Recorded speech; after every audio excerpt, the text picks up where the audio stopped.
Welcome to today's training, Change Your Story, the mindset shift you need to make yourself recession proof. Hey guys, and welcome. Today we're going to talk to you about how to change your story and make yourself recession proof. A little background on us. In 2008, we experienced our first major recession.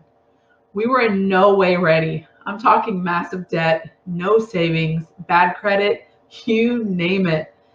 That's when we decided to make a change, and over the next several years, we set out to adjust the way we live and change our story so that when the next recession hit, we would be in a position to take advantage of it. Our hope is that after this training, you will be excited to change your money habits so that you can change your story and be ready for the next recession. Here's what you can expect from today's training. We're going to talk about and learn the state of American finances. Find out if you're a spender, a saver, or both. Hear stories of real-life people paying off massive amounts of debt in a very short amount of time.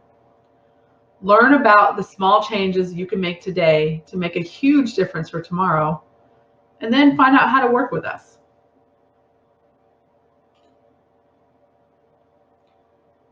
The first thing I want to make clear is that if you are in debt, no matter what type, there is nothing to be ashamed of. The fact is, debt and the lack of financial preparedness is totally and completely normal. Here are just a few American financial statistics, sourced by debt.com. Did you know that only 32% of Americans maintain a household budget? We were definitely in that 32% when we first started. 49% of Americans and households live paycheck to paycheck. 19% have zero money saved for an emergency. 31% have less than $500 in emergency savings. Americans hold over $1 trillion in credit card debt and $2.8 trillion in loans. And 1 in 4 have less than $10,000 saved for retirement. Again, if you are in one of these statistics, it's totally normal and absolutely nothing to be ashamed of. The fact that you're watching this video shows that you're not one of these people. You're someone who wants to make a change and better yourself. So congratulations, and we are so excited for you to be here. Now, let's find out, are you a spender or a saver? If you're a spender, you likely live in the moment. You probably love to buy things for others. I know I do, especially maybe around Christmas time. We're usually impulse buyers. We don't really communicate much about the money we're spending. We tend to be budget breakers. We live our lives to the fullest. We're very generous, and generally, spenders are free spirits. Or maybe you're a saver. You're a saver if you're overly focused on financial goals. You get a rush from saving money. You're very organized. You rarely spend impulsively. You're very responsible and trustworthy when it comes to money. You're data-driven and you enjoy spreadsheets. You're very mindful of waste. And some people might call you a cheapskate. Now, myself, I am a self-proclaimed spender.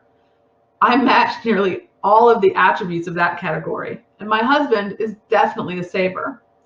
From what I hear, there are usually one of each in every relationship. So which one are you? Which one is your spouse? Maybe you're both spenders. Maybe you're both savers. Each one has really good qualities and some not so good qualities. So it's important to recognize which category you fall in so you can work on those not so good qualities. Now, this is where we're going to talk about how mindset really is everything. So here are just a couple of stories. We have a set of teachers. The total amount debt they paid was $110,000 while making an income of $70,000, and it just took them 4.5 years. Now that's dedication. The student, total debt here, paid off $30,000 while making an income of just $37,000, and it only took them 2.5 years. Now, that, my friends, is some serious serious focus.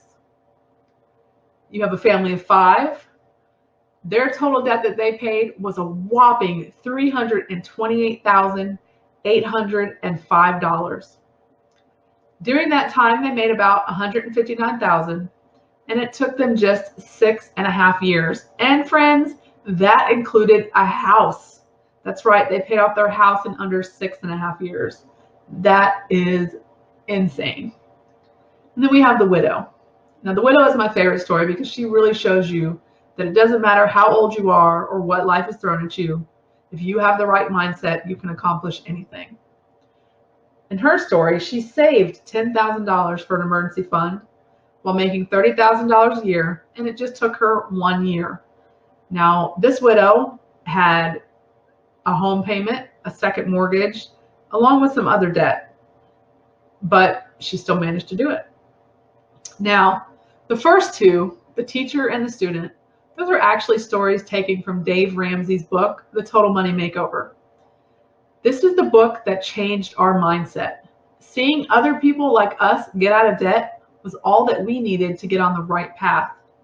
The bottom two stories are our own and Adam's mom's. Of course, we're the family of 5, and Adam's mom is the widow. I wanted to illustrate the different stories to show you that becoming debt-free and saving is possible no matter what your circumstances are. So whether you align with the teachers, the student, the family of 5, or the widow, mindset really is everything, and it's just going to take changing a few habits to really make a difference. Here's my favorite quote. Start where you are, use what you have, do what you can. Arthur Ashe. This is so powerful when it comes to paying off debt and making yourself recession proof, because truly it doesn't matter where you are, you can make some changes that will make a huge difference.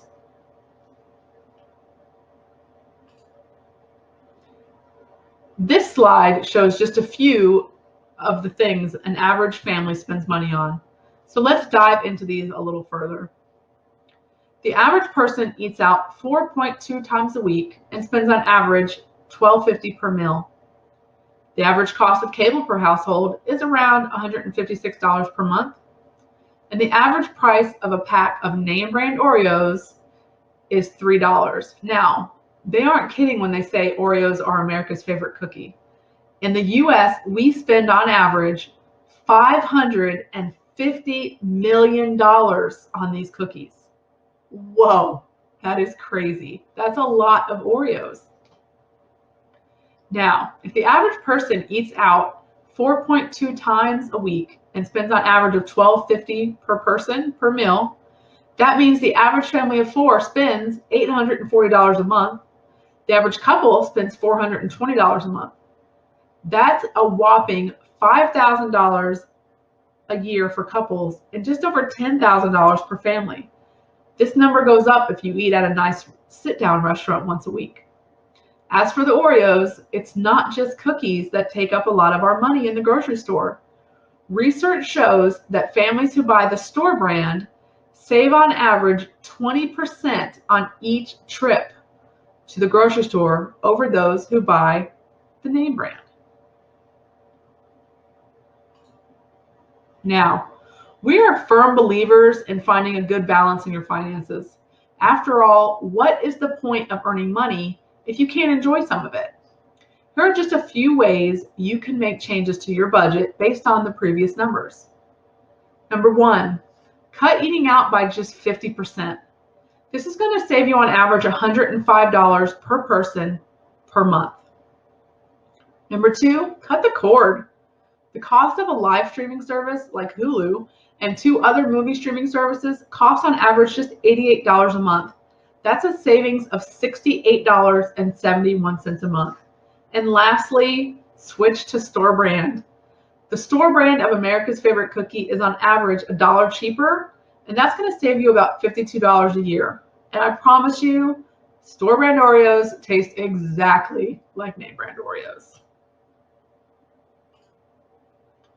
Still not convinced?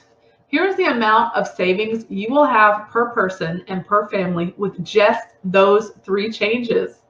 As you can see, it really adds up over time.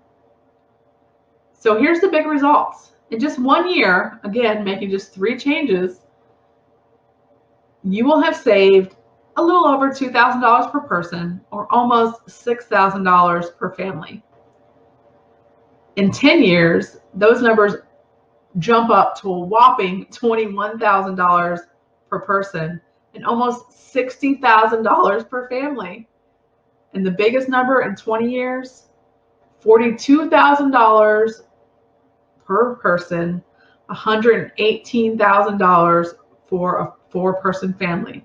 This is doing nothing, friends, but eating out half the amount of time you do now, buying a store brand cookie, not even changing all your store brand, just changing your cookies to store brand, and cutting the cord. Now, we're going to take it one step further. What are we going to do with all that money? Well, if you want to be recession proof, you're going to have to invest it. Now, I know, with the current climate of the stock market, you might be thinking that is such a dumb idea. The truth is, while it may look scary, as long as you aren't needing to sell the stocks in the near future, you're going to be just fine. Stocks always rebound, so leave them where they are and watch them grow. And also right now, they're really cheap, so it's a really good time to take advantage of those prices. So here's what that money would look like given an average rate of return of 7%. So these are the numbers if you were to invest your yearly savings just from these 3 changes. This isn't any additional money. Let's look at per person. In 5 years, I realize there's an S there. I'm not really sure why that's an S and not a dollar sign, but that should be a dollar sign. In 5 years, you're going to have accumulated about $15,283. In 10 years, $33,721. And in 20 years, a whopping $95,855. And all you had to do was buy store brand Oreos, eat out half the time, and cut your cable. That's crazy. Now here's where it gets really crazy per family. This is my favorite. In 5 years, a size family of 4 will have accumulated $42,322. Now, I don't know about you, but you can send at least one of your kids to school for that.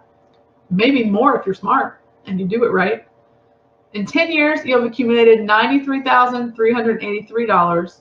And in 20 years, $265,445. Now, if that don't help you towards retirement, I don't know what will. That's a story right there. How would you like to look at your bank account in 20 years, knowing that all you did was make 3 small changes and get to see that amount in your bank account? Friends, that is powerful and life-changing. And lastly, I'll leave you with this quote. Rich people have small TVs and big libraries, and poor people have small libraries and big TVs.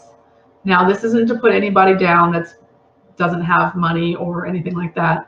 This is just to show you mindset, okay? Because I can tell you, I have been in both these camps. When we were living paycheck to paycheck and we had a poor mentality, this doesn't mean you're poor people, but a poor mentality, we spent money as soon as we got it. It was all about what was happening in the now and what was going to make us happy right then. We never thought about how our spending now could impact our future. And now we do. So anytime we sit down to make a decision on whether or not we want to buy something, we look at how much money we're giving up in the future to buy it. And if it's worth it, we will. And if it's not, we don't. So I'll leave you with this. Next time you want to buy a fancy new TV, think about what you're giving up in future dollars. Take that 7% of return that you know you can get if you invested that money and see how far it would take you in the next 10 or 20 years.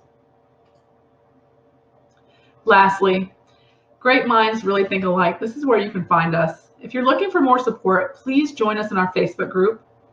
If you click on and take a picture of that little QR code at the bottom there, it will take you directly to us, and the top one will take you directly to our website. If you would like to work with us one-on-one, you can schedule a free 15-minute consultation directly through our website. And always, you can also reach us by email at coaches@breakthecyclecoaching.com. We hope you enjoyed this Change Your Story training. Please stay tuned for more trainings by us on our YouTube channel. We will be completing our series of finance for teens next week and bringing you more and more trainings as we come up with them. If there's a training you would like to learn on, give us a send us an email and let us know, or just send us a comment on our Facebook group, or leave a comment down here on the YouTube page. As always, if you like our content, please like and subscribe so you can make sure to get notified of all of our stuff as we bring it to you. Thank you for joining us, and we hope you have a great day.